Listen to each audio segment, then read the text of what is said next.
बिस्मिल्लाहिर्रहमानिर्रहीम। अस्सलाम वालेकुम अज़ीज़ तालिब इल्मों, कैसे हैं आप सब। उम्मीद करती हूँ आप सब खैरियत से होंगे। मैं आप सबको उर्दू की क्लास में खुश आमदीद कहती हूँ। बच्चों, आज हम सफ़ा नंबर 90 सबक पाकिस्तान की खुशहाली की दोहराई करने जा रहे हैं। तो अपनी किताब से सबक पाकिस्तान की खुशहाली खोलिए। पाकिस्तान की खुशहाली। ज़राअत किसे कहते हैं? खेती बाड़ी करना, काश्तकारी करना। ज़राअत और इंसान का बहुत पुराना साथ है, बल्कि अगर ये कहा जाए तो बेजा ना होगा कि जब से इंसान ने दुनिया में कदम रखा ज़राअत का काम शुरू हो गया।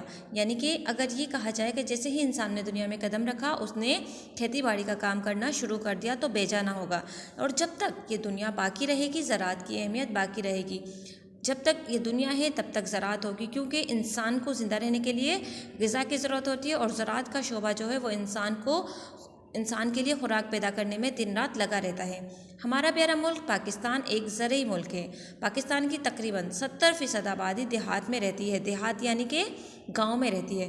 देहात में रहने वालों की अक्सरियत यानी कि उनकी ज़्यादा तादाद ज़राअत के शोबे से मुंसलिक है। यानी कि जो लोग गांव में, जो लोग देहात में रहते हैं, उनकी ज़्यादातर जो अक्सरियत है वो किस चीज़ की है, वो किस शोबे से रिलेटेड होते हैं, वो कौन सा शोबा ज़्यादा इख्तियार करते हैं, वो काश्तकारी का, खेती बाड़ी का काम ज़्यादा करते हैं। ये लोग खेती बाड़ी करते और मुल्क की ग़िज़ाई ज़रूरियात पूरी करने की कोशिश करते हैं।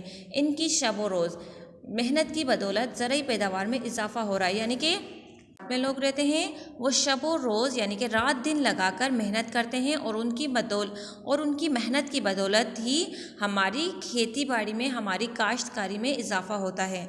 ठीक है नाओ, अब हम सफ़ा नंबर 91 पर आएंगे। बहुत से मुल्क की मईशत मजबूत होती है। यही वजह है कि ज़राअत को पाकिस्तान की रीढ़ की हड्डी तस्वुर किया जाता है। यानी कि जिस तरह हमारी बॉडी में एक बैकबोन होता है और जिसकी मदद से हम हर काम इजीली कर सकते हैं, इसी तरह पाकिस्तान की जो रीढ़ की हड्डी है उसको, ज़राअत को पाकिस्तान की रीढ़ की हड्डी तस्वुर किया जाता है। इंसानी जिस्म में रीढ़ की हड्डी की अहमियत आप बखूबी आगाह हैं। अगर खुदा न खास्ता रीढ़ की हड्डी में कोई नुक्स वाक़ हो जाए तो इंसानी जिस्म मफलूज होकर रह जाता है। नुक्स यानी कि उसमें कोई दर्द हो, कोई तकलीफ़ हो, तो क्या होता है, पूरा इंसान का जो जिस्म है वो मफलूज यानी कि पूरा जिस्म जो है वो काम करने के काबिल नहीं रहता। इसी तरह ज़राअत हमारे मुल्क के लिए बहुत अहम है। अगर ये शोबा कमज़ोर पड़ जाए तो इससे मुल्क कमज़ोर होगा। जिस तरह के हमारे जिस्म में रीढ़ की हड्डी काम करती है, इसी तरह से हमारे मुल्क में जो है ज़राअत वो काम करती है। अगर हमारा ये शोबा कमज़ोर होगा तो हमारा मुल्क कमज़ोर हो जाएगा। ज़िंदगी के हर शोबे में साइंस का अमल दखल देखा जा सकता है। ज़राअत के शोबे में भी साइंस ने इनकलाब बर्पा किया। ठीक है, आज से 30 साल पहले तक खेती बाड़ी के सारे काम इंसानी हाथों और चौपाइयों की मदद से अंजाम पाते थे। इंसानी हाथों से यानी कि इंसान करते थे, या फिर चौपाई यानी कि जो माल होते हैं, मवेशी होते हैं, उनकी मदद से किया जाता था। लेकिन साइंस ने उसमें इनकलाब यानी कि बड़ी तब्दीली आई। साइंस ने क्या किया, अब खेत में हल चलाने, कुएं से पानी निकालने, गंदम की कटाई करने और गन्ने का रस निकालने के लिए चौपाइयों से काम लिया जाता था। चौपाइयों किसे कहते हैं? जानवरों से, जैसा कि घोड़े, बैल, गाय, इनसे पहले जो है इन जानवरों से पहले काम लिया जाता था। अब साइंसदानों ने खेती बाड़ी के हर काम के लिए मशीनें ईजाद कर ली हैं। ट्रैक्टर की मदद से हल चलाया जाता है।